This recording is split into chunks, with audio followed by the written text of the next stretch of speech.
ప్రియులారా, మరి మత్తయి సువార్త 27వ అధ్యాయము 23వ వచనం వరకు మనం గత కాలంలో ధ్యానించడం జరిగింది. మరి దుష్టమూక యేసు ప్రభువును కాదనుకుని కేకలు వేసినటువంటి పరిస్థితులు మనం చూస్తూ ఉన్నాం. నా అనుకొని మనం మనం ఎంత చేసాం వాళ్ళకి, వాళ్ళు మనకు ఎట్టి హాని చెయ్యరు అన్నటువంటి ఆలోచన ఎవరు మనం చేయకూడదు. ఎందుకనంటే ఆహ్, యేసుక్రీస్తు ప్రభుల వారు ఎన్ని చేశారో ఆనాటి యూద సమాజం కోసం మనందరికీ తెలుసు. సమాజంలో దైవ ప్రతినిధులుగా గత కాలంలో ఎవరెవరైతే పంపబడ్డారో ఇశ్రాయేలు సమాజం మధ్యకు, వాళ్ళలో ఏ ఒక్కరూ చేయనటువంటి గొప్ప మేళ్ళు, అద్భుతాలు, సూచక్రియలు, మహత్కార్యాలు ఎన్నెన్నో ప్రభువులు వారు చేశారు. వాళ్ళ ఆకలి తీర్చాడు. వాళ్ళ రోగాలు కుదిర్చాడు. వాళ్ళ ఆధ్యాత్మిక దాహార్తిని తీర్చాడు.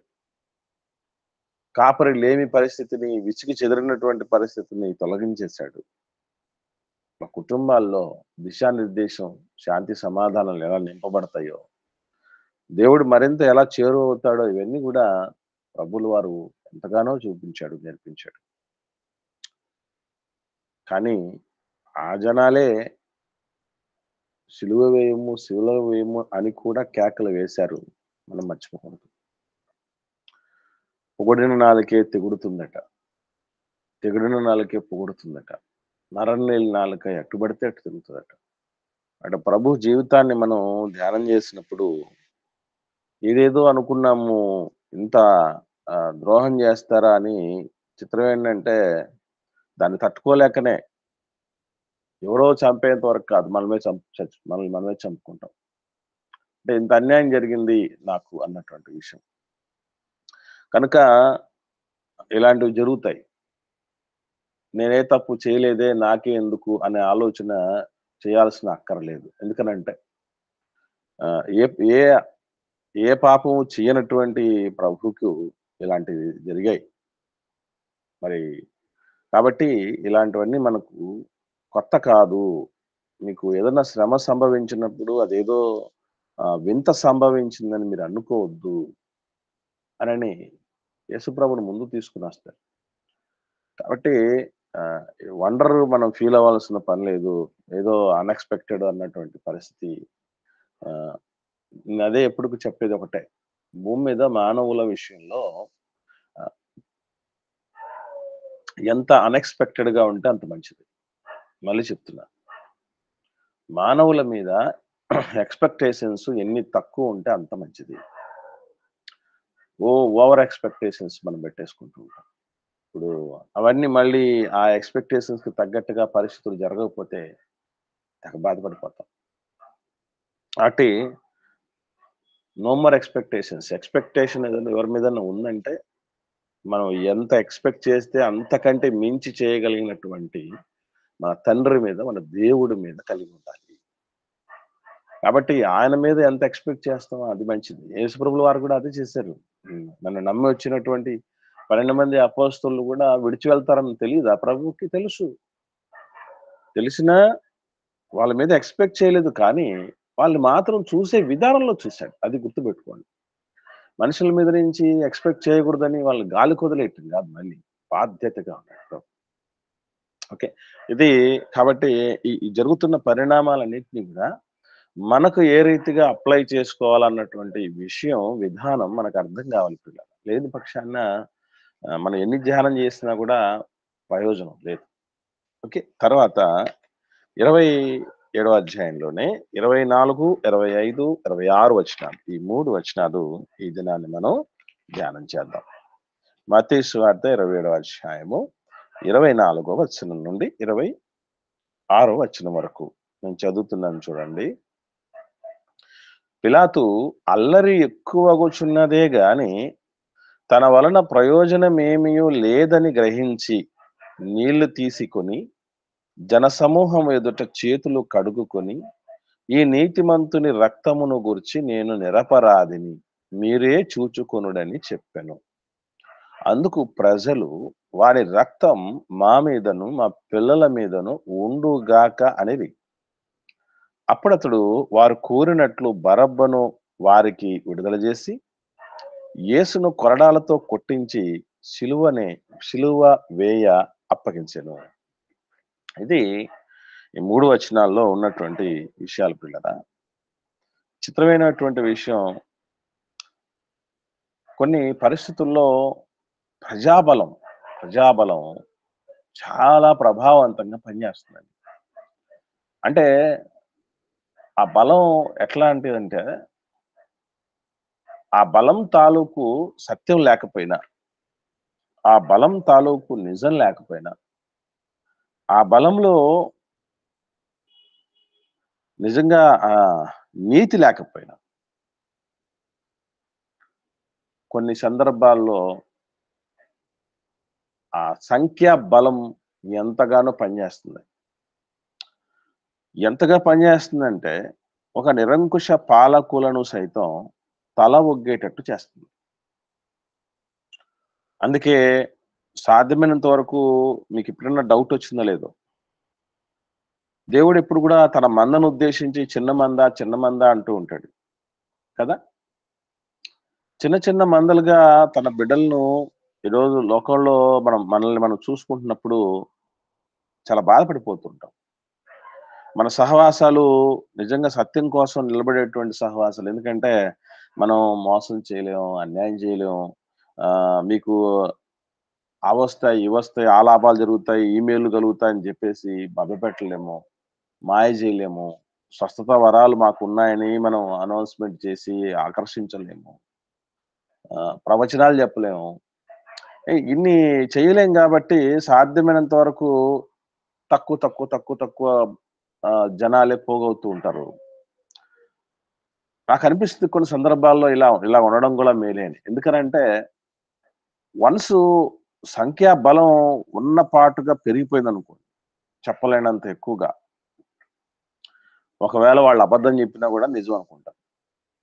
ఎందుకంటే ఇంతమంది ఫాలోయింగ్ కలిగినటువంటి వ్యక్తులు మాట్లాడారు అనంటే ఖచ్చితంగా నిజమే ఉంటది. అందులో నిజమెంత, అబద్ధమెంత అని మనం ఆలోచించటానికి ఆహ్, వెనకాడం. అంటే ఆలోచించాలని అనుకోము. ఎక్కువ ఫాలోయింగ్ కలిగినటువంటి వాళ్ళు, ఎక్కువ జనం ఏది చెప్తే అదే అన్నటువంటి రీతిగా వెళ్ళిపోతాం. సో, ఈ బలం కొన్ని సందర్భాల్లో ఏం చేస్తదంటే మనల్ని తప్పుదోవ పట్టిస్తుంది. ఇదిగో చూడండి, అల్లరి ఎక్కువవుతోంది. అల్లరి ఎక్కువవుతే అధికారికి మించి ఏమన్నా అవుద్దా? స్పెషల్ బలగాలను వాళ్ళు పిలిపించి వాళ్ళందరిని కూడా కంట్రోల్ చేయించొచ్చు. తమాషా పడుతున్నారా మీరు? మీ దగ్గర మీరు ఆరోపిస్తున్న ఒక్క ఆరోపణకు కూడా రుజువు లేదు అని గట్టిగా వాళ్ళని ప్రయోగం చేయొచ్చు. కానీ ఇదంతా హైకమాండ్‌కెళ్ళిపోద్ది ఇంకా. అంటే ఒక అధికారి క్రింద ఉన్నటువంటి వాళ్ళ విషయంలో, అల్లరిమూక విషయంలో, లేకపోతే ఒక పెద్ద బృందానికి, జన సమూహానికి ఆహ్, ఒక సమ్మతిగా లేడు. అక్కడ లా అండ్ ఆర్డర్‌ను మెయింటైన్ చేయలేకపోతున్నాడు అన్నటువంటి ఈ సంకేతాలు కూడా పైకి వెళ్ళిపోతే సీజర్ చక్రవర్తి దగ్గరికి, ఇతని యొక్క ఉద్యోగానికి ఎసరవుద్ది. లేనిపోని రిస్కు. తర్వాత చెడ్డ పేరొచ్చేస్తుంది. అతను పలానా టైంలో మెయింటైన్ చేయలేకపోయాడట గదా! అంతా అబాస్పాలు, అల్లరి పాలయిపోయిందట కదా! అంతా రసాభాస అయిపోయిందట కదా! ఏది కంట్రోల్ చేయలేకపోయాడు గదా ఆయన అన్నటువంటి ఆ మచ్చొచ్చేస్తది. ఇంత నాకవసరమా? ఏమవుద్ది, ఒక మనిషిని వదిలేస్తే సరిపోద్ది. నాకంటూ రిస్కేముంది అని జనసమూహాల వైపుకే మొగ్గు చూపించేటటువంటి పరిస్థితి ఉంటది. అందుకే శక్యమైనంత వరకు దేవుడెప్పుడైనా అదే అంటాడు. అన్యాయంతో వచ్చినటువంటి సంపద కంటే నీతితో కూడిన కొంచెమే మేలని. కాబట్టి నీతివంతంగా కొంత చిన్న బృందం, చిన్న సమూహంగా ఉన్నా గూడా చాలు. మనకేదో అంతా ప్రపంచమంతా మన దగ్గరకొచ్చేయాలన్నటువంటి ఆలోచన చేయాల్సిన అక్కర్లేదు. అలాగే ఇక్కడ ఈయన ఏం చేస్తున్నాడంటే, నీళ్లు తీసుకొని జనసమూహం ఎదుట చేతులు కడుక్కొని, ఈ నీతిమంతుని రక్తమును గూర్చి నేను నిరపరాధిని అని అంటున్నాడు. అసలు ఈ పద్ధతి వాస్తవంగా ఇతను అన్యజనుడు, పిలాతు అన్యుడు, యూదేతరుడు, ఇశ్రాయేలీయేతరుడు.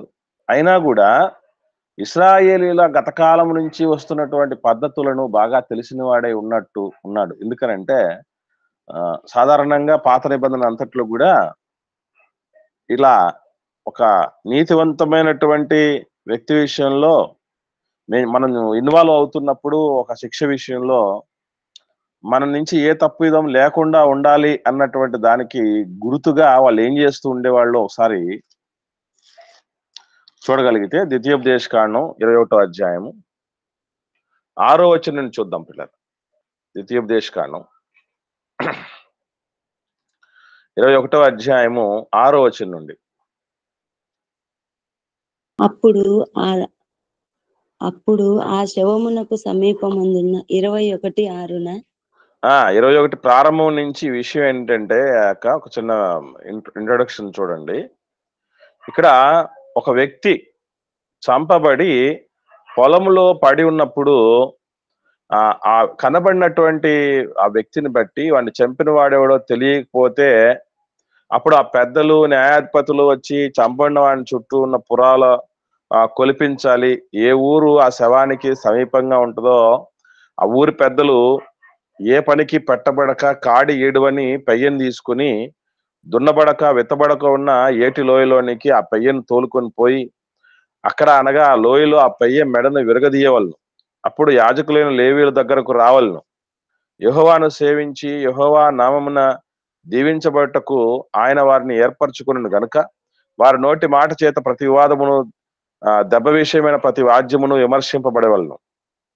అప్పుడు ఆ శవమును సమీపమందున్న ఆ ఊరి పెద్దలందరూ ఆ ఏటి లోయలో మెడ విరగదీయబడిన ఆ పెయ్యపైని తమ చేతులు కడుగుకొని ఏమని చెప్పుకుంటున్నారట? చదవండి అమ్మ 7వ వచనం. అప్పుడు ఆ శవమునకు సమీపమందున్న ఆ ఊరి పెద్దలందరూ ఆ ఏటి లోయలో మెడ విరుగతీయబడిన ఆ పెయ్యపైని తమ చేతులు కడుగుకొని, మా చేతులు ఈ రక్తమును చిందింపలేదు, మా కన్నులు ఇది చూడలేదు. యెహోవా నీవు విమోచించిన నీ జనమైన ఇశ్రాయేలీల నిమిత్తము ప్రాయచిత్తము కలగనిమ్ము. నీ జనమైన ఇశ్రాయేలీల మీద నిర్దోషి యొక్క ప్రాణము తీసిన దోషమును మోపవద్దని చెప్పవలెను. అప్పుడు ప్రాణము తీసిన దోషమునకు వారి నిమిత్తము ప్రాయచిత్తము కలుగును. అట్లు 9వ వచనం కూడా, నీవు యెహోవా దృష్టికి యథార్థమైనది చేయనప్పుడు నీ మధ్య నుండి నిర్దోషి యొక్క ప్రాణం విషయమైన దోషము పరిహరించదు. సో ఇక్కడ ఒక వ్యక్తి చనిపోయాడు. అతను ఎందుకు చనిపోయాడో, ఎవరు చంపారో ఏమిటో మనకు తెలియదు. కానీ ఆ దోషం తాలూకు ఆ దోషం ఎవరి మీద రాకుండా ఉండటానికి ఇక్కడ ఒక పెయ్య దున్నబడకుండా విత్తబడక ఉన్న ఏటి లోయలోనికి దాని ఒక పెయ్యని తీసుకుని వచ్చి దాన్ని చంపడానికి మునుపు దాని మీద చేతిలోంచి నీళ్లు కడుక్కొని, ఇదిగో మా దోషం ఏం లేదు నాయన, మమ్మల్ని క్షమించేసేయండి, దీన్ని సంహరించడం వెనక అని చెప్పి వాళ్ళు చేతులు కడుక్కోవాలట. సో ఇది ఇశ్రాయేల్ పెద్దలకు అందరికి కూడా దేవుడు మోషే గారి ద్వారా నేర్పించినటువంటి విధానం.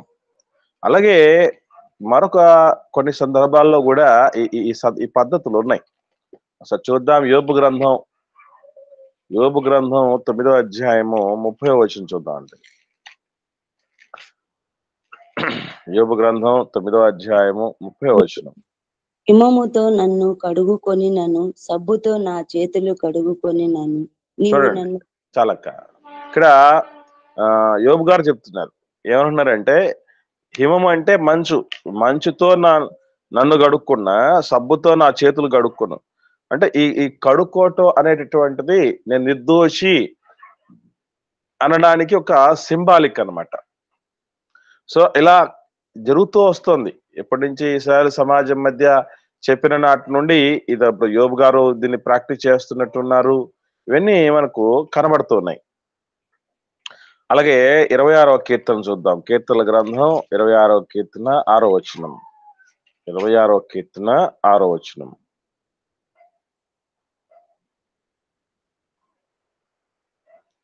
నిర్దోషినని నా చేతులు కడుగుకొందును. యెహోవా నీ బలిపీఠము చుట్టూ ప్రదక్షిణ చేయుదును. చూడండి, నిర్దోషినని నా చేతులు కడుక్కుంటాను అన్నటువంటి మాట మనకి ఇక్కడ కనబడుతుంది. అంటే అలా చేతులు కడుక్కుంటున్నారంటే నిర్దోషులు అని చెప్పటానికి అదొక సింబాలిక్ గా చేస్తున్నటువంటి పని అన్నటువంటి విషయం మనం ఇక్కడ అర్థం చేసుకోవచ్చు. ఏమండి? 73వ కీర్తన గ్రంథంలోనే మరొక చోట 13వ వచనం చూద్దాం. 73వ కీర్తన 13వ వచనం. నేను శుద్ధి చేసుకొని ఇండుట వ్యర్థమే, నా చేతులు కడుకొని నిర్మలుడనై ఇండుట వ్యర్థమే. చూడండి, హృదయం శుద్ధి చేసుకోవటం, చేతులు కడుక్కొని నిర్మలై ఉండటం అనేటువంటి ప్రాసెస్ జరుగుతూనే ఉంది. ఇది మనం గమనించాలి. అలాగే ఇర్మియా గ్రంథం కూడా చూద్దాం. ఇర్మియా గ్రంథం 2వ అధ్యాయము 22వ వచనం చూద్దామండి. ఇర్మియా గ్రంథం 2వ అధ్యాయము 22వ వచనం. నీవు క్షారముతో కడుగుకొని నన్ను విస్తారమైన సబ్బు రాసుకొని నన్ను నీ దోషము మరువవలె నా మరక వలె నాకు కనబడుచున్నది. ఇది ప్రభువగు యెహోవా వాక్కు. చూడండి, ఈ అంటే నువ్వు కడుక్కున్నా కూడా, నువ్వు సబ్బు రాసుకున్నా కూడా నీ దోషాలు నాకు కనబడుతున్నాయి. అంటే వాస్తవంగా కడుక్కుంటే దోషం పోతుంది, కడుక్కుంటే దోషం పోతుంది, అయినా కూడా నీవు కనబడుతూ ఉన్నాయి నీ దోషాలు నాకు అని దేవుడు మాట్లాడుతున్నాడు. సో ఈ పద్ధతులన్నీ కూడా ఇశ్రాయేలు సమాజంలో దేవుడు ఆయా నాయకుల ద్వారా ప్రవేశపెట్టినటువంటి విధానాలే. దీనిని ఒక అన్యుడైనటువంటి వ్యక్తి ఈ ప్రాక్టీస్ ని చేస్తూ, ఈ నీతిమంతుని విషయమే నేను నిరపరాధిని అన్నటువంటి, అంటే భయపడుతున్నాడు. అంటే ప్రపంచంలో ఒక నీతిమంతుని జోలికి వస్తే పరిస్థితులు ఎట్లా ఉంటాయో అనేటటువంటిది అన్యుడైన అతనికి తెలుస్తుంది, కానీ ధన్యజనులుగా ఉన్నటువంటి దేవుని పిల్లలకు అర్థం కావట్లా. కాబట్టి దేవుడు అభిషేకించినటువంటి వాడిని నువ్వు చంపేస్తావా అని చెప్పి చాలా సీరియస్ గా తీసుకుంటాడు. నన్ను అభిషేకించినటువంటి వాళ్ళ జోలికి వస్తే నేను ఊరుకోనరా, మిమ్మల్ని ముట్టితే నా కనుగుడ్డునే ముట్టినట్టు దేవుడు చెప్పేటువంటి పరిస్థితులు సొంత జనులకు అర్థం కాని పరిస్థితి, ఎవడో దూరంగా ఉన్నవాడికి అర్థమైనటువంటి పరిస్థితి మనం చూస్తూ ఉన్నాం. చిత్రం. కొన్ని సందర్భాల్లో మన జీవితాల్లో జరిగేటువంటి సంఘటనలు చాలా విచిత్రంగా ఉంటాయి పిల్లరా. అదే ఇక్కడ మనం చూస్తూ ఉన్నాం. అసలు ఎవరికి తెలియాలి ఈ విషయాలన్నీ? అసలు ఎవరు భయపడాలి? ఎవరికి ఉండాలి ఆ కంట్రోలింగ్ నేచరు? ఎవరు ఆ సంయమనం పాటించాలి అంటే యూదులు పాటించాలి. కానీ యూదేతరుడు ఒక అధికారంతో ఉన్నారు అంటే ఏదో ఒక రూపైన ఒక గర్వం ఉంటుంది. ఒక గర్విష్ఠుల జాబితాలో ఉండేటటువంటి వ్యక్తి ఇంత చక్కగా ఆలోచన చేస్తున్నాడు. ఇటు చెప్పిన తర్వాత ఏం చేశాడు మరలా అంటే, మరలా వద్దాం ఇప్పుడు 26వ అధ్యాయంలోకి. 24వ వచనంలో రెండో మాట ఏమన్నాడు? మీరే చూసుకోండి. మనకు ఇస్కరియోతు యూదా విషయంలో పెద్దలు అంటారు కదా, అదంతా మాకెందుకు, నువ్వే చూసుకోపో అని అంటారు కదా. అట్లాగా నాకొద్దు నాయనా ఈ దోషం, మీరే చూసుకోండి అన్నటువంటి మాట ప్రభు ఈయన పిలాతు, రోమా గవర్నర్ పిలాతు చెప్పేస్తున్నాడు. ఎందుకంటే మీరు ఏం చేసుకుంటారో చేసుకోండి, నాకు సంబంధం లేదని. అసలు ఒక అధికారి మీరే చూసుకోండి అన్నటువంటి పరిస్థితికి వచ్చాడంటే, ఇంకా జనాల మధ్య బాహాటంగా పబ్లిక్ లో చేతులు కడుక్కొని నేను నిరపరాధిని, ఇతను నీతిమంతుడు అని చెప్తున్నా అంటే కూడా కనీసం ఆలోచన లేదు. అంటే ఒకసారి గుర్తుపెట్టుకోండి, ఈ మైండ్ లో ఫిక్స్ చేశాడు అనుకోండి దయ్యం. సాతానుడు ఏం చేశాడట ఇస్కరియోతు యూదా హృదయంలో? ఆలోచన పుట్టించాడంటారు కదా. ఈ ఆలోచన ఒక్కసారి దయ్యం పుట్టించాడు అనుకోండి, ఇంకా చుట్టూ ఏం జరుగుతున్నాయో పరిస్థితులు ఏమి ఎవ్వరికి అర్థం కావండి. అంటే ఒకసారి మైండ్ లో వాడు ఫిక్స్ చేశాడంటే బ్లైండ్ గా వెళ్ళిపోవటం. ఇక ఆఫీసర్లు ఏం చెప్తున్నారు, లేఖనం ఏం చెప్తుంది, ప్రవక్తలు ఏం చెప్పారు, యేసుప్రభు ఏమన్నారు, ఇవన్నీ ఏమో ఎక్కవు ఇక మనకు.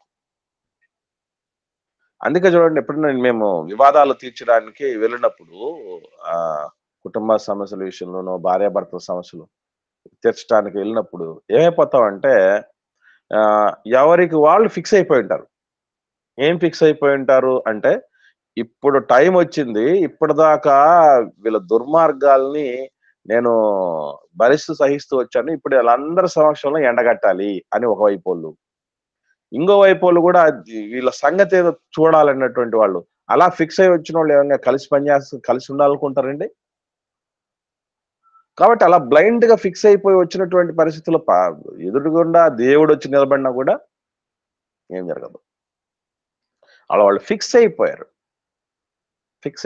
అందుకే ఇవన్నీ ఏవి వాళ్ళకు కనిపించట్లేదు.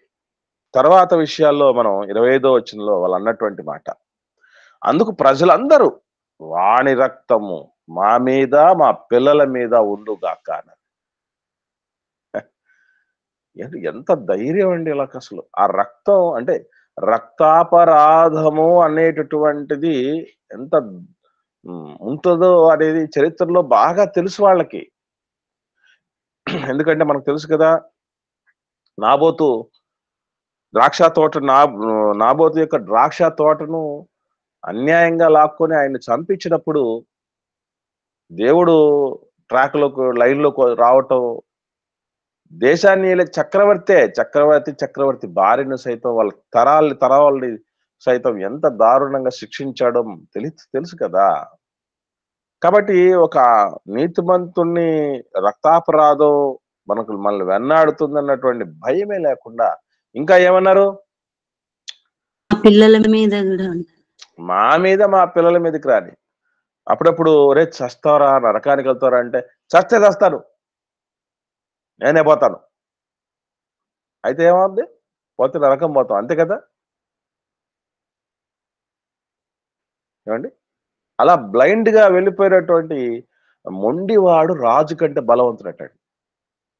మొండివాడు రాజు కంటే బలం. ఆ మొండితనం ఎట్లయిపోయిందనంటే, నీ మీదకి వద్దనుకున్నాం ఆ దోషం మాకు మీదకి రాని, మా పిల్లల మీదకి రాని అన్నారు. ఇక్కడ ఒక విషయం మనకు ఒక క్లారిటీ రావాలి. అదేంటంటే, ఇప్పుడు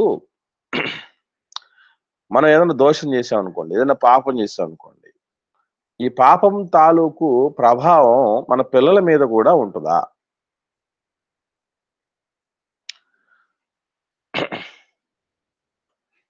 మన కుటుంబ సభ్యుల మీద కూడా ఉంటుందా? ఇప్పుడు వీళ్ళు అన్నారు కదా, మా మీదికి మా పిల్లల మీదికి రానివయ్యా అని. ఇలా తల్లిదండ్రులు చేసినటువంటి పాపాలు పిల్లల మీదకి కూడా వస్తాయా? మీరేమనుకుంటున్నారు? రావని అనుకుంటున్నారు. ఇంకా చెప్పండి. నాకు తెలిసి 3 వర్గాలు ఉంటాయి ఈ విషయంలో. ఒకటి ఏంటంటే, రావు, తల్లిదండ్రుల దోషాలు పిల్లల మీదకి రావు అనే వర్గం ఒకటి, వస్తాయి అనే వర్గం ఒకటి, మూడో వర్గం చెప్పలేం, తెలియదు అనేటువంటి వర్గం. ఈ 3 వర్గాల్లో ఏదో ఒక వర్గాల్లో మీరు ఉండాలి, మనం ఉండాలి. మరి ఒక సహోదరిమణి రెస్పాండ్ అయింది, రావు అని అనుకుంటున్నామని. ఓకే, ఇంకొంత చెప్పండి. రావు అన్నవాళ్ళు కాకుండా వేరే బ్యాచ్ ఏమన్నా ఉంటే చెప్పండి. రావు అన్నవాళ్ళు కాకుండా వేరే వాళ్ళు, అంటే మాకు తెలియదు అనో లేకపోతే లేదు వస్తాయనో అన్నటువంటి విషయాలు అన్నాలమ్మా, చెప్పండి.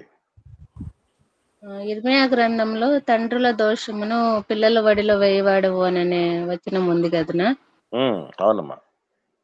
అంటే ఆ విధంగా చూస్తే అప్పట్లో వచ్చేదేమో అన్న పిల్లలకి. Okay, right. సో సహోదరిమణి, గత కాలంలో ఉన్నటువంటి పరిస్థితుల్లో కొన్ని విషయాలు బైబిల్లో ఉన్నాయి, చెప్పండి అమ్మా. ప్రభావం ఉంటుంది అనుకుంటున్నాను. ప్రభావము అంతా అదే కదమ్మా. ప్రభావం అంటే అది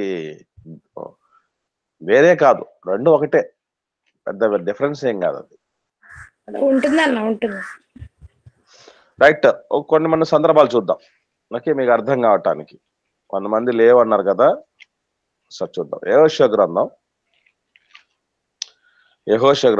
7వ అధ్యాయం. నిర్గమకాండంలో కూడా 10 ఆజ్ఞలలో 2వ ఆజ్ఞలో కూడా ఇచ్చినారు కదన్నా అమ్మా. విగ్రహములు చేసిన దానికి మొక్కినా నేను రోషం కలిగిన దేవుడును 1000 అవునమ్మా తరముల వరకు ఖండించు వాడను. అవునమ్మా అది అంటే ఇక్కడ మంచి చేసినా తర్వాత తరాలకు ఇస్తానన్నటువంటి మాట చెప్పాడు. తర్వాత చెడు చేసినా కూడా నేను మీకు వదిలిపెట్టను, ఈ కొన్ని తరాల వరకు ఉంటది అన్నటువంటి సందర్భాలు కూడా చెప్తాడు దేవుడు. ఓకే, మంచిది. కొన్ని ప్రాక్టికల్ గా జరిగినటువంటి విషయాలు చూద్దాం. యెహోషువ గ్రంథం 7వ అధ్యాయం. యెహోషువ గ్రంథం 7వ అధ్యాయము. ఇక్కడ 7వ అధ్యాయం అనగానే మనకి ఎవరు గుర్తురావాలి చెప్పండి? ఆకాను వెరీ గుడ్. మనకు కొన్ని పర్టికులర్ పుస్తకాల్లో పర్టికులర్ అధ్యాయాలు అని అనగానే కొన్ని స్ట్రైక్ అవ్వాలి. అలా అవుతున్నాయంటే అర్థం ఏంటంటే ఓకే పర్లేదు, మనకు అర్థం అవుతుంది, మనం కొంచెం ఎదుగుతున్నాం అని అర్థం అవుతుంది. ఓకేనండి, రైట్. 7వ అధ్యాయంలో ఆకాను మనకు తెలుసు, ఈ ఎరికో పట్టణానికి సంబంధించినటువంటి శపితమైన వాటిలో బంగారు కమ్మిని, తర్వాత షీనారు పై వస్త్రాన్ని, వెండిని, వీటన్నిటిని తీసుకెళ్లి తన డేరాలో దాచుకొని ఉండటం, దాన్ని విషయమై మళ్ళా విషయం తెలియపరచడం, పెద్దలకు సరెండర్ అయిపోవటం ఇవన్నీ తెలుసు. ఇప్పుడు నా ప్రశ్న ఏంటంటే, దొంగతనం చేసింది ఎవరు? ఆకాను. ఆకాను దొంగతనం చేస్తే పనిష్మెంట్ ఎవరెవరికి ఇచ్చారు? కుటుంబ సభ్యులందరికి ఇచ్చాడు. అందరికి ఇచ్చారు. ఇప్పుడు నా ప్రశ్న, ఆయన తప్పు చేస్తే వీళ్ళందరికీ పనిష్మెంట్ రావటం ఏమిటి? ఆయన దోషం చేస్తే మరి వీళ్ళందరినీ చంపేయటం ఏంటి? కుటుంబ సభ్యులకు తెలుసన్నా ఇతను చేసాడు, డేరాలో దాచిపెట్టాడు కదా. ఆమా, కుటుంబ సభ్యులు ఉన్నారు కదన్నా మరి డేరాలో. అది అంటే అర్థం ఏంటి? వాళ్ళు కూడా సమ్మతించినారు అని. ఒకటి ఓకే.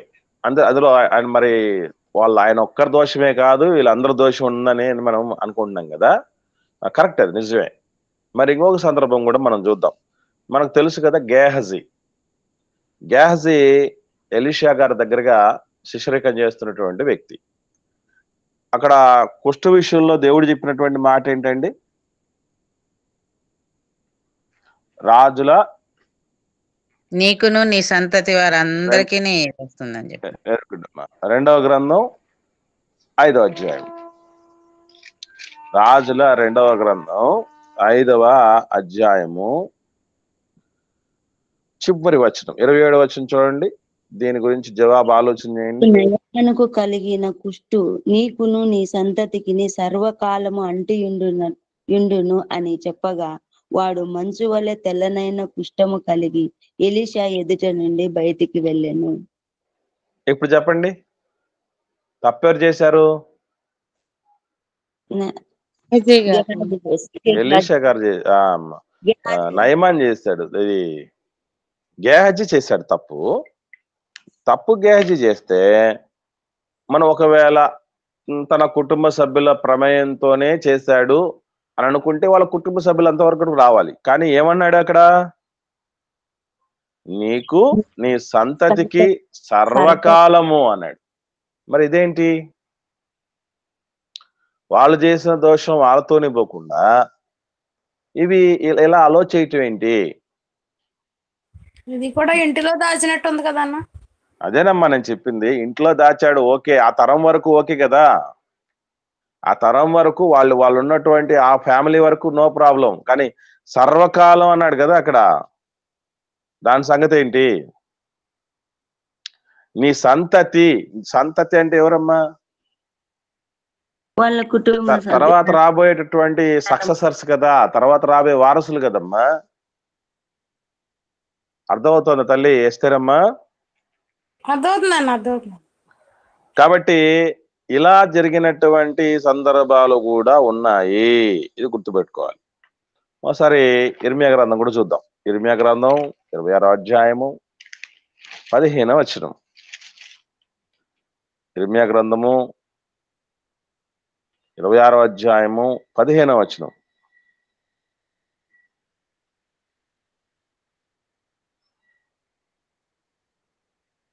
అయితే మీకు చెవులారా ఈ మాటలన్నిటినీ చెప్పుటకు నిజముగా యెహోవా మీ యొద్దకు నన్ను పంపియున్నాడు గనుక మీరు నన్ను చంపిన ఎడల మీరు మీ మీదికిని ఈ పట్టణము మీదికిని దాని నివాసుల మీదికిని నిరపరాధి రక్తము దోషము తెప్పించుదురని నిస్సందేహముగా తెలుసుకొనుడి. ఇప్పుడు చంపుతున్న వాళ్ళు కొందరే చంపుతున్నారండి ఆయన్ని. ఒక వ్యక్తిని కొందరే చంపుతూ ఉంటే ఈ పట్టణం అంతటి మీదకి, జనాలంతటి మీదకి దోషం వస్తుందంటే ఏంటి? వాళ్ళు ఏం చేశారు? ఇది మనం ఆలోచన చేయాలి. అట్లాగే విలాప వాక్యమును చూద్దాం. ఇర్మియా గ్రంథం తర్వాత ఉంటుంది కదా, 5వ అధ్యాయము 7వ వచనం. మా తండ్రులు పాపము చేసి గతించిపోయిరి, మేము వారి దోష శిక్షను అనుభవించుచున్నాము. ఇదేంటిది? వాళ్ళు దోషం చేసి, తల్లిదండ్రులు పాపం చేసి గతించిపోతే వారి దోష శిక్షను వీళ్ళు అనుభవించడం ఏంటి? కాబట్టి కొన్ని సందర్భాల్లో ఓల్డ్ టెస్టమెంట్ లో మనకు ఇవి కూడా జరిగిన దాఖలాలు ఉన్నాయి. ఎందుకు దేవుడు అలా చేశాడు? మీకు ఎవరికైనా ఐడియా ఉందండి? మనం తప్పు చేస్తే, మనం పాపం చేస్తే మనల్ని శిక్షించి వదిలిపెట్టడంతో ఆగిపోకుండా కొందరి విషయంలో కొన్ని సందర్భాలలో తర్వాత తరాలకు కూడా దాన్ని ఆ శిక్షను పంపించే పరిస్థితికి దేవుడు ఎందుకు అనుమతించాడంటారు? చెప్పండి. మిగిలిన వాళ్ళు చూసి భయపడి ఆ తప్పు చేయకుండా ఉంటారని ఆ అనుకుంటున్నాను. ఓకేనమ్మా. ఇప్పుడు ఆ విధంగా అనుకుంటే దేవుడు అన్యాయస్తుడే అంటాను నేను. ఎందుకు అనంటే వాళ్ళు ఏ పాపం చేయలేదు కదా, ఏ తప్పిదం చేయలేదు కదండి. తప్పు చేసినటువంటి తరానికి శిక్షిస్తే నో ప్రాబ్లం. కానీ ఎందుకు ఇలాగ దేవుడు ఇచ్చాడు అనేటటువంటిది చాలా మందికి తెలియదు. ఇప్పుడు ఇది మనసులో పెట్టుకొని చెప్పండి, ఆలోచన చేయండి ఎవరన్నా. ఎందుకు తర్వాత తరాలకు ఈ విధంగా చాప్ ఇవ్వటం జరిగింది? సర్లేండి, అదొద్దు, ఒకసారి ఆలోచన చేద్దాం. మీకు ఇష్టమా ఇలా చేస్తే దేవుడు? మనకు ప్రస్తుతం ఇలాగే చేశాడు అనుకుందాం. మనం ఇష్టపడతామా? మీరు చెప్పండి. ఇష్టపడమునా? మేము చేసినా మాకు చెయ్యాలా, మా పిల్లలకి ఎందుకు చేయడం అనుకుంటాం కదా. ఖచ్చితంగా మనం అందరం అనుకుంటాం. ఎందుకంటే ఇప్పుడు మనం తెలుసో తెలియక ఏదో చేస్తుంటాం అనుకోండి పాపాలు.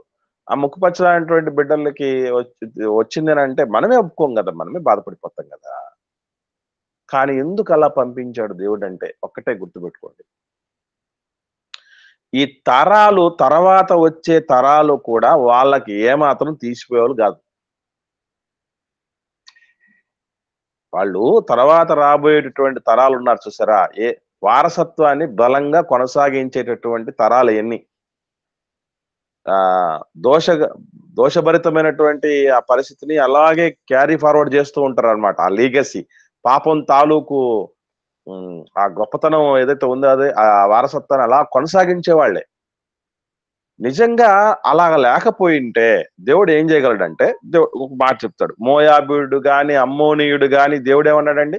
10వ తరం వరకు కూడా నా సన్నిధికి రాకూడదు అని చెప్పాడా లేదా? విన్నారా ఈ మాట?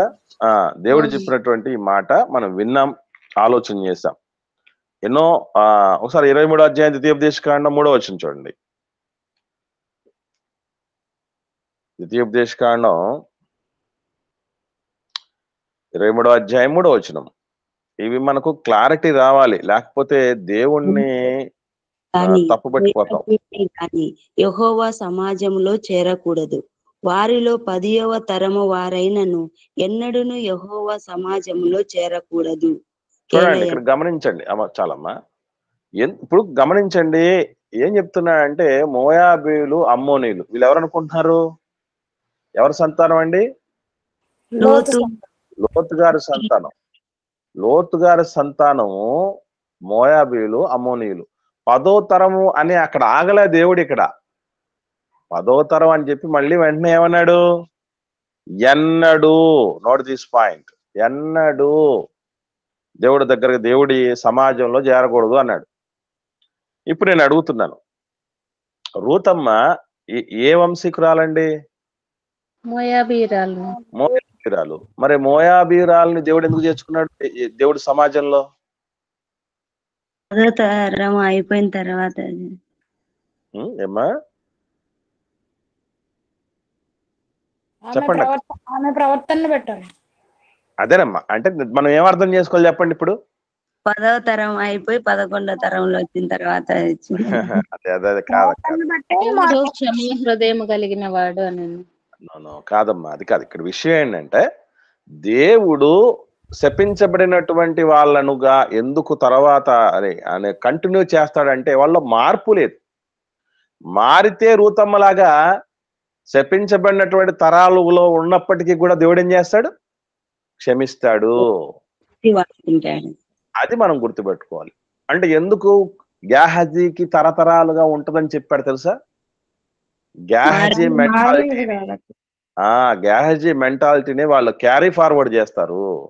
ఒకవేళ ఎవడన్నా మారారనుకోండి గ్యాహజీ సంతతిలో, ఏం చేస్తాడు దేవుడు? దేవుడు ఏం చేస్తాడు?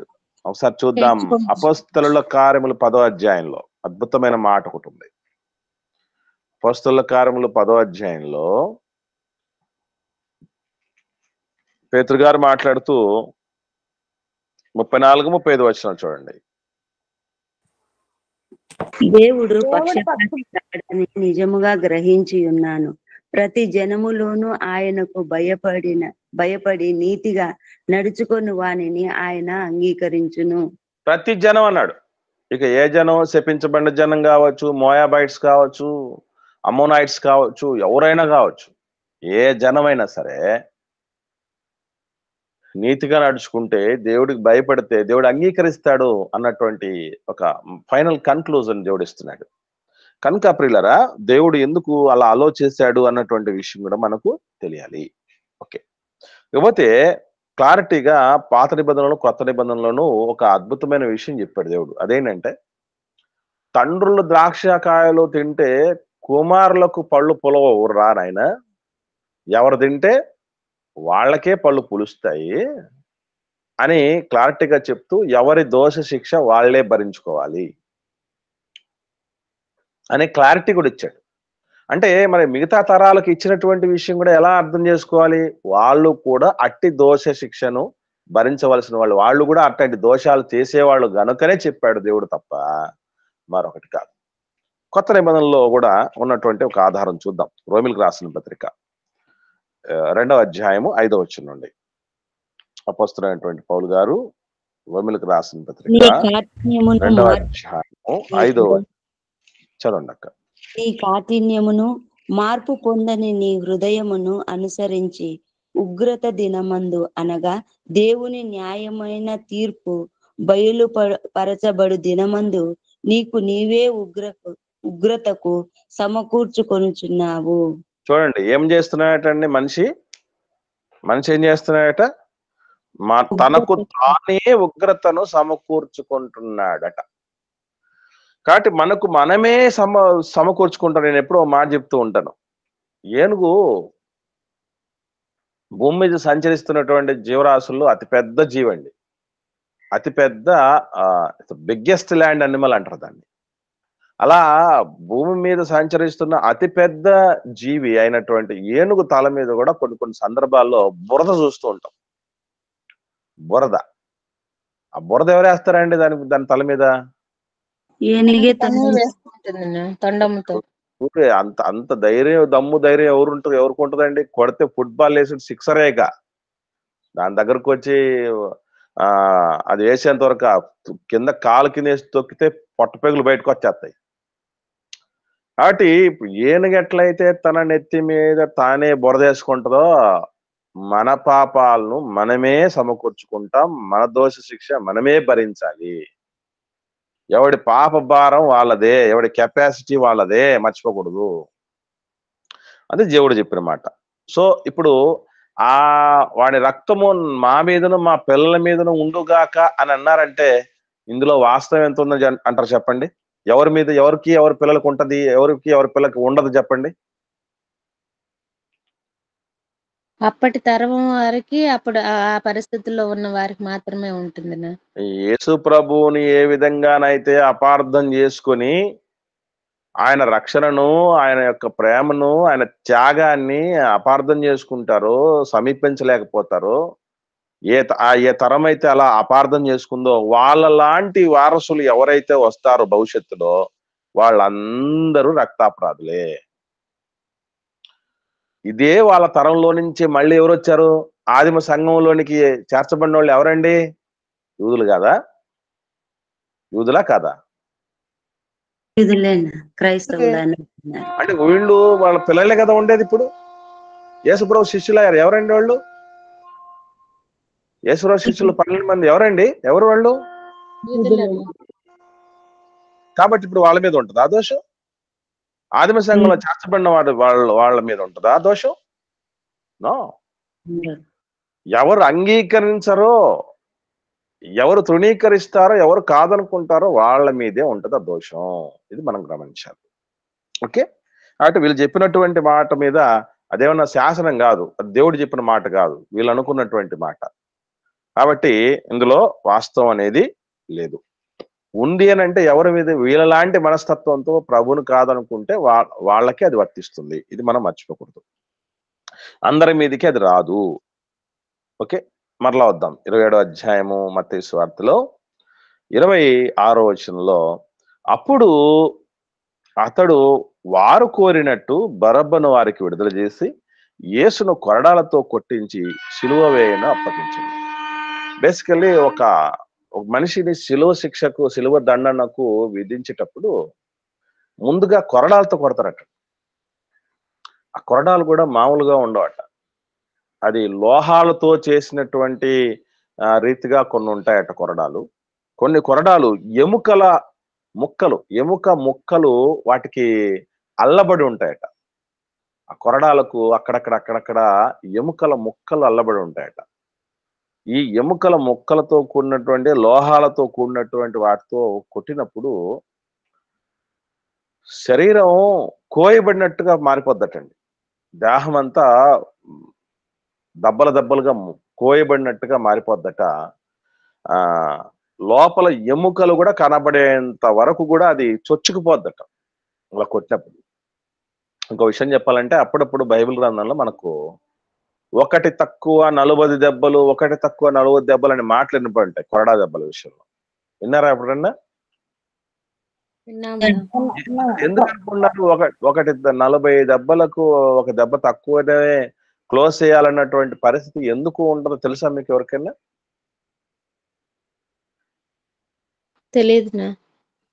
తెలియదునా. వాస్తవంగా చెప్పాలంటే 40 దెబ్బలు కొడితే మనిషి చచ్చిపోతాడు.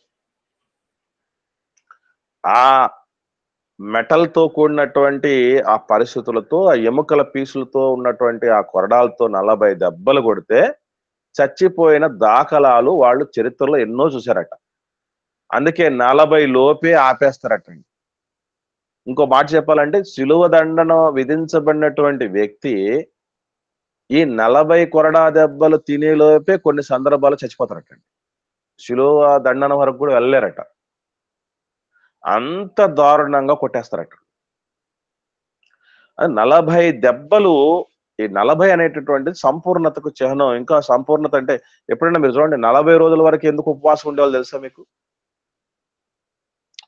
మనకు తెలీదు. మోషే గారు 40 రోజులు ఎందుకు ఉపవాసం ఉన్నారు, యేసుప్రభువు వారు 40 రోజులు ఉపవాసం ఎందుకు ఉన్నారంటే ఒకటే, 40 లిమిట్. ప్రాణం పోకుండా నిలబడ్డానికి 40 దినాలు లిమిట్, 40 కొరడా దెబ్బలు లిమిట్. దానికి మించి కొట్టేస్తే ఇక ప్రాణాలు పోతాయి. కాబట్టి ప్రాణం పోకుండా ఉండాలనే ఉద్దేశంతో 40 కూడా రాకమునిపే ఆపేస్తారట. 39 దగ్గర ఆపేస్తారట. అలాంటి శిక్షకు కూడా ప్రభు నిలబడ్డారంటే ఒకటేనండి. నాకు అనిపిస్తూ ఉంటుంది ఎన్నోసార్లు, అరే అమ్మ ప్రసవ వేదనకు ఎట్లా ఉంటుందో ముందే ఊహించుకుని ఉంటే మనల్ని కన్నానికి నిర్ణయం తీసుకోదు. సాహసిస్తుందండి అమ్మ. ప్రసవ వేదన ఈ విధంగా ఉంటది అన్నటువంటిది నేను భరించలేను, నాకు పెయిన్ఫుల్ అన్నటువంటి ఆలోచన చేస్తుంటే గర్భం దాల్చదండి అమ్మ. అన్నిటికీ ప్రిపేర్ అయిపోయే, అసలు ఒక బిడ్డకు జన్మనివ్వడానికి ప్రిపేర్ అయిపోతుంది అంటేనండి ఒక తల్లి, నిజంగా అక్కడే ఆమె ధైర్యానికి, ఆమె త్యాగానికి సెల్యూట్ చేయొచ్చు. మీరు అనుకుంటూ ఉండొచ్చు ఒకవేళ, ఇప్పుడు ఎవరున్నారండి? ఇది పురుటి నొప్పులు పడేవాళ్ళు ఎవరున్నారండి? మరి కడుపు గోయించుకోవటం చిన్న విషయం అనుకుంటున్నారు. 18 పొరలు ఉంటాయండి. చర్మానికి 18 పొరలు ఉంటాయి. ఈ చివరి నుండి ఆ చివరి వరకు కత్తి పెట్టి కోసేస్తే సెకండ్ ఇష్యూ కూడా మళ్ళీ ఎక్కడికి వస్తారో తెలుసా? సిజేరియన్ చేయించుకున్న ఆడబిడ్డలు ఉన్నారు కదమ్మా, ఎక్కడైతే కోసారో అదే ప్లేస్ లో మళ్ళీ కోయాలట. ఎంత పెయిన్ ఉంటదండి. అసలు దాని తాలూకు ప్రభావం అంతా మళ్ళీ ఆ తల్లి భరించుకోవాల్సింది. అది ఎవరు షేర్ చేసుకోలేరు. నేను చూస్తూ ఉన్నాను నా భార్యకి 2 సిజేరియన్ ఆపరేషన్లు. అమ్మాయి బాధలు చూస్తూ ఉంటే ఏం చేయలేను నేను ఏం చేయగలను మహా అంటే ఏదన్నా సహాయం చేయగలను అంతే తప్ప ఆ పెయిన్ నేను షేర్ చేసుకోలేను కదా. రోగం చాలా ప్రమాదకరమైందండి. అది ఎంత దగ్గరులైనా దాన్ని షేర్ చేసుకోలేరండి. అందుకే సాధ్యమైనంత వరకు ఆరోగ్యాన్ని జాగ్రత్తగా కాపాడుకోవాలని అంటారు. ఎందుకంటే మన దగ్గర డబ్బులు ఉన్నాయనుకోండి షేర్ చేసుకోవచ్చు. లేదు సంతోషం ఉంది షేర్ చేసుకోవచ్చు. తిండి తింటున్నాం షేర్ చేసుకోవచ్చు. కానీ పెయిన్ షేర్ చేయలేమండి. పెయిన్ వాళ్ళే భరించాలి. ఎందరు తల్లులు ఆ బాధలు భరిస్తున్నారో వాళ్ళకే అది చెల్లు. వాళ్ళు అభినందనీయులు. ఒక మాటలు చెప్తాను. ఒక బిడ్డను నాకెందుకు ఈ రిస్క్ అనుకుంటే ఆమె గర్భమే దాల్చదు, ఇక ఆ పరిస్థితులకే వెళ్ళదు. నాకు అనిపిస్తుంది ఒక్కోసారి మన ప్రభువే గనక నాకెందుకు అవసరమా, డాడీ సారీ నేను వెళ్ళలేను, ఆయన భూమి మీదకి వెళ్ళలేను, నేను ఆ పెయిన్ మైండ్కి తెచ్చుకుంటూ ఉంటే నాకు వల్ల పడట్లేదు, నాకు జీర్ణించుకోవట్లేదు, నేను పెయిన్ భరించగలనా లేదా అని నేను అనిపిస్తుంది, నాకు భయంగా ఉంది అని తండ్రితో ఒక్క మాట అనినా లేదు. భూమి మీద ఉన్నప్పుడే ఇప్పుడు నేను వేడుకోలేను తండ్రిని, వేడుకుంటే ఏం చేస్తాడట తండ్రి? వేడుకుంటే ఏం చేస్తాడటండి? అంతే తీసుకెళ్ళిపోతాడు. అంతే, నాన్న నన్ను తీసేసేయి, నేను వద్దు, నాకు విల్లింగ్ లేదు, నాకు ఇంట్రెస్ట్ లేదు అని అంటే తీసుకెళ్ళిపోతాడు అంతే. కానీ అటువంటి పరిస్థితుల్లో కూడా ఒక్కసారి కాకపోతే మనిషిలోనండి ఎంత మంచోళ్ళకైనానండి ఆ మంచితనం పోయి మృగత్వం రావాలంటే ఏం జరగాలి తెలుసండి? ఒంటి మీద దెబ్బ పడాలి. కాలంటే మనుషులు మీరు గమనించి చూడండి, అంతవరకు అన్ని పరిస్థితులు ఉన్నంత వరకు బాగానే ఉంటారు. కానీ దెబ్బ పడినప్పుడు ఏమవుతారు చెప్పండి? కఠినంగా తయారవుతారు. దెబ్బ పడితే మారిపోతారండి. దెబ్బ పడితే మారిపోతారండి. కానీ కొరడా దెబ్బలు అన్ని తినినా, సిలువ మోసుకొని పోయేటప్పుడు కొరడా దెబ్బలు కొట్టినా, భారభరితమైన సిలువను మోస్తూ ఉన్నా, ఉమ్మి వేసినా, పిడిగుద్దులు గుద్దినా, అవమానపరిచినా, అసలు ఎన్ని రకాలుగా టార్చర్ చేయాలో అన్ని రకాలుగా చేసిన ఒక్కసారి అనుకున్న ప్రభు నాకెందుకు అని మన సంగతి అంతా అయిపోయేదండి. కేవలం మన కోసము చేసినటువంటి త్యాగం అది.